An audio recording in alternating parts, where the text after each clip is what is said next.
तानाशाही का ही रवैया ये हो सकता है कि लोकसभा के पटल पर एक आदमी छाती पीट कर कह रहा है कि मैं ही मैं हूँ। इस देश में नारा पहले भी लगा, India is Indira, Indira is India, लेकिन क्या हासिल हुआ? 2014 से पहले इस देश में एक रेल दुर्घटना होती थी तो मंत्री तक का इस्तीफा हो जाता था। एक सांसद के इस्तीफा लेने पर इतनी बगावत खड़ी हो रही है। लोकतंत्र के पहिया ने बड़े बड़े तानाशाहों को कुचलने का काम वक्त पर किया है। इंतजार कीजिए, ये लोकतंत्र किसी की दी हुई जागीर नहीं है, ये मेहनत से कमाया हुआ आजादी का एक गिफ्ट है। इसको हम जाने नहीं।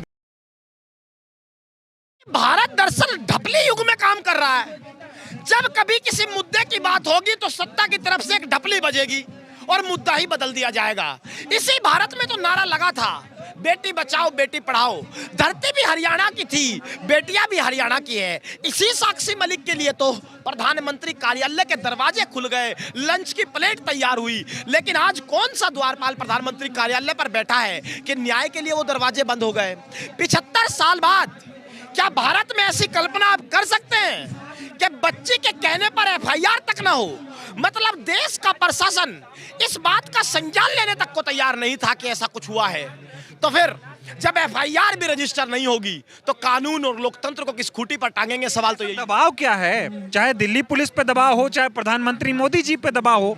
जब प्रधानमंत्री जी बेटी पढ़ाओ बेटी बचाओ का वादा करते थे, नारा देते थे, तो किसके दबाव में काम? दबाव है सत्ता और इन बेटियों के बीच में उठता हुआ वोट बैंक का धुआं।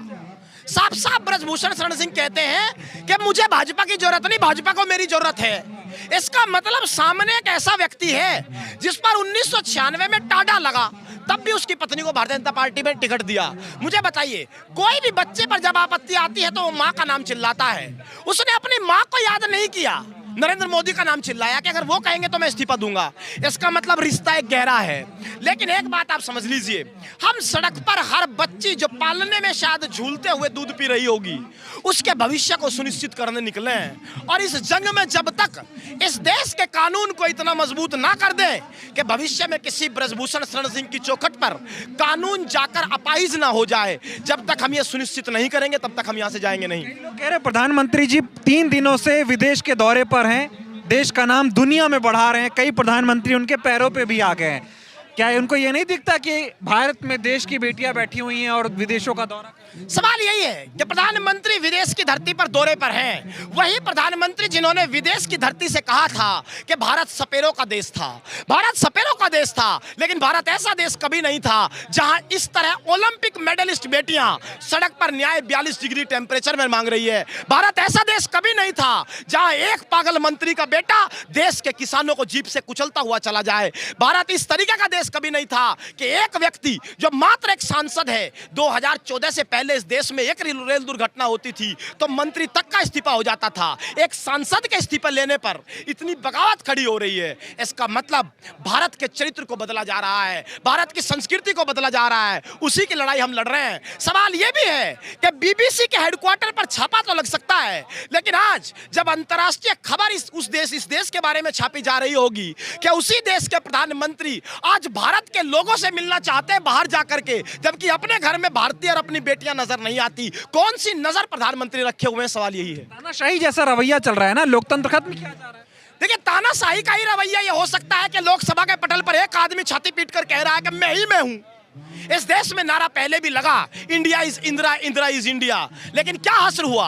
रात के 12 बजे खबर आई कि इंदिरा गांधी चुनाव हार गई। इस लोकतंत्र के पहिया ने बड़े बड़े तानाशाहों को कुचलने का काम वक्त पर किया है। इंतजार कीजिए, ये लोकतंत्र किसी की दी हुई जागीर नहीं है, ये मेहनत से कमाया हुआ आजादी का एक गिफ्ट है। इसको हम जाने नहीं देंगे। ये भी देखना होगा इस देश की, यही देखिए, चाहे दुर्भाग्य कर लीजिए चाहे सरलता कर लीजिए, ब्रजभूषण बड़ी बड़ी रैलियां कर रहे हैं, हेलीकॉप्टर में उड़ रहे हैं, अपना रुतबा दिखा रहे हैं, अपना रसूख दिखा रहे हैं, और बेटियां यहाँ पसीने में बैठी हैं। सवाल यही है कि जिस व्यक्ति पर एफआईआर हो, पॉक्सो एक्ट लगा हो, या तो दिल्ली पुलिस वो तमाम सूची हमारे सामने जारी कर दे जिसके तहत एफआईआर के तुरंत बाद गिरफ्तारियां हुई हैं। अगर वो गिरफ्तारियां हुई हैं, इसका मतलब वो अवैध हैं। उन लोगों को जेल से 24 घंटे के अंदर रिहा करो जिन्हें बिना आरोप के दम पर गिरफ्तार किया गया है।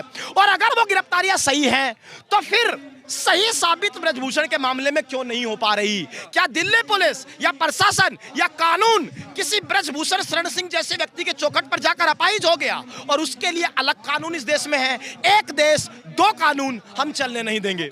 बैड टच और गुड टच का मामला, देखिए, बैड टच या गुड टच का मामला है लेकिन इसी को अगर बड़े शब्दों में कहूं तो यौन हिंसा का मामला है, और इससे बड़ा मामला इस देश में लक्ष्मी का अपमान और इस तरह यौन हिंसा के मामले देश बर्दाश्त नहीं करता, पहले भी नहीं किया था। विनेश ने अभी एक जो है एक लेख लिखा है, उसमें उन्होंने जिक्र किया कि मैं भी कई सालों से प्रताड़ना सह रही थी, लगातार ब्रिजभूषण आंखें दिखाते थे, धमकाते थे। एक सांसद जो किसी भी खेल का अध्यक्ष बनाया गया हो उसका ऐसा रवैया, प्रधानमंत्री का चुप होना, अब आप लोग कैंडल मार्च निकाल रहे हैं, 28 तारीख को महिला पंचायत की बात कर रहे हैं। देखिए, दो बातें आप समझिए। आज भी इंडियन एक्सप्रेस का फ्रंट पेज आप देखिए, उस पर बड़ा लेख, बड़ा इंटरव्यू विनेश का छपा हुआ है। इसका मतलब आप एक बात समझ लीजिए, इस व्यक्ति पे एफआईआर पहली बार नहीं हुई। 2016 में इस पे आरोप लगे यौन हिंसा के, वो एफआईआर कहां गई किसी को नहीं पता। 2018 में कहां गई किसी को नहीं पता। अगर ये बच्चियां भी अपना नाम कमाने से पहले ये लड़ाई लड़ती तो इनकी एफआईआर भी उसी कूड़ेदान में चली जाती, वक्त के कूड़ेदान में जिस तरह जाती रही है।